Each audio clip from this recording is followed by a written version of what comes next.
को बता दें कि एक बार फिर से जहरीली हुई दिल्ली एनसीआर की हवा। बड़ी जानकारी आप तक पहुंचा रहे हैं, जहां पर एक बार फिर से दिल्ली एनसीआर की हवा जहरीली होती नजर आ रही है। आपको बता दें कि दिल्ली एनसीआर में आसमान में धुंध छाई हुई है। 400 के पार पहुंचा है एक्यूआई का आंकड़ा। अगर नोएडा की बात करें तो नोएडा में 360 पहुंचा है एक्यूआई का आंकड़ा।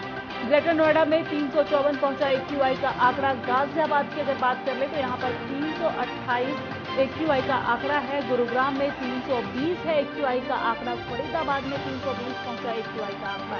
ये तमाम जानकारी आप तक पहुंचा रहे हैं। अलग अलग जगहों पर अलग अलग एक्यूआई का आंकड़ा मापा गया है और एक बार फिर से दिल्ली एनसीआर की आबो हवा जहरीली होती नजर आ रही है। आसमान में धुंध छाई हुई है, आंखों में जलन महसूस की जा रही है, गले में खराश हो रहे हैं और इसकी वजह से जो यहाँ पे रह रहे हैं उन्हें काफी परेशानियों का सामना करना पड़ रहा है। आसमान में पूरी तरह से धुंध छाई हुई है और गाजियाबाद में अगर एक्यूआई के आंकड़े की बात करें तो 328 है, गुरुग्राम में 320 है।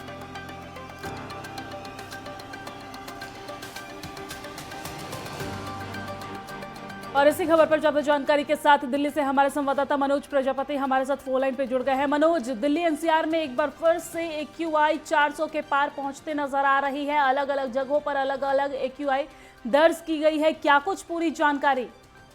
जी दिव्या, मैं बताना चाहूंगा जिस प्रकार दिल्ली में एक्यूआई लेवल बढ़ा है उससे लगातार ये खतरा बना हुआ था। जिस प्रकार सांस लेने में तकलीफ, आंखों में जलन और गले में खराश, इस तरह के मामले लगातार हॉस्पिटलाइज लोग बढ़ रहे थे और जिस प्रकार एक्यूआई लेवल बढ़ा है दिल्ली में उससे ये कहीं ना कहीं खतरे की घंटी बजी है दिल्ली वालों के लिए। जिस प्रकार गैस चैम्बर में तब्दील दिल्ली थी और फिर बीच में जिस प्रकार बारिश हुई एक्यूआई लेवल गिरा था, लेकिन कहीं ना कहीं प्रदूषण लेवल के आंकड़े जो है दिल्ली में डराने वाले साबित हुए हैं। इन हालिया दिनों के दौरान जिस प्रकार एक्यूआई लेवल लोगों को डरा रहा है और जो फॉगिंग की व्यवस्था दिल्ली सरकार से थी इसको कम करने की, उससे भी ये कम नहीं हो पाया था।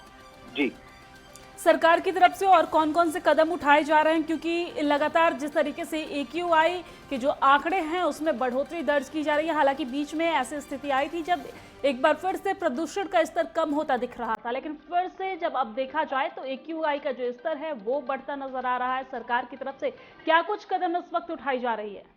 जी देखिए, जिस प्रकार एक्यूआई लेवल कम हुआ था तो दिल्ली सरकार ने ग्रेड 3 को भी खत्म कर दिया था और आने जाने वाले जिस प्रकार के वाहनों पर रोक लगाई गई थी, यूरो 3 के वाहनों पर, डीजल के वाहनों पर, उनको खोल दिया था। लेकिन अब कहीं ना कहीं ये समस्या फिर से पैदा हुई है और लगता है कि सरकार फिर इस पर गंभीर कदम उठाने के मूड में है, क्योंकि कल ही गोपाल राय जो पर्यावरण मंत्री हैं दिल्ली के, उन्होंने इस पर कार्रवाई करने के आश्वासन दिए थे और लोगों को एहतियातन जो छूट दी गई थी रिपेयरिंग वगैरह, मकानों को अपना जो काम था उनके रुके हुए थे उनको ठीक करने की। लेकिन जिस प्रकार अब 400 से पार है दिल्ली में, कई जगह तो 400 साढ़े 400 के पार है दिल्ली में, एनसीआर में भी इसका ग्राफ लेवल बढ़ा हुआ है और खतरा जो है अभी टला नहीं है दिल्ली वालों के लिए। पॉल्यूशन की वजह से जिस प्रकार की समस्याएं अभी भी बरकरार हैं और दिल्ली सरकार इस पर कदम उठाने के मूड में भी है, लेकिन कहीं ना कहीं दिल्ली वालों के स्वास्थ्य के साथ जो है